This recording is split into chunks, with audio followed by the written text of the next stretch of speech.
Yeah. Ikaw? I'll be okay. Are you sure? Yeah. I have you guys.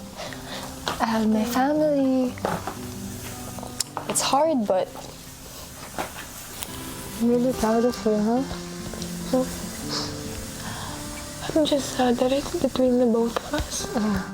Kung sinabi niya that lalaban siya para sa pamilya niya and ginagawa niya to for her family, nakarelate po talaga ako doon, kuya. And ayun, parang nakahanap ako ng karamay, kaya nabuo din yung connection namin. Hindi naman tayo naging close. I know. But I'm really proud of you. Oh, Ngayon na nga lang kami naging close. Tapos, isa pa sa amin yung aalis. Nalulungkot ako kasi ang daming potential din ni Princess, kuya. And she's trying her best din. you'll be okay. Laban na.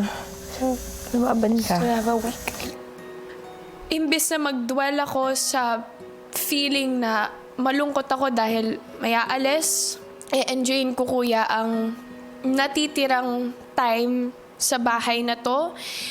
And I just want this experience na pag binalikan ko siya, wala akong regrets. Dahil alam kong binigay ko yung best ko, lumaban ako kahit mahirap, at ginawa ko ito para sa pamilya ko at para sa aking kuya.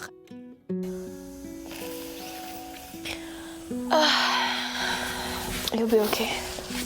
Ang plano ko this week, try to learn as much as I can and experience as much as I can and makasama po yung ibang housemates, kuya. Hindi ko naman po alam kung anong mangyayari. Kaya gusto kong gamitin tong week na to para mabigay yung best version of myself.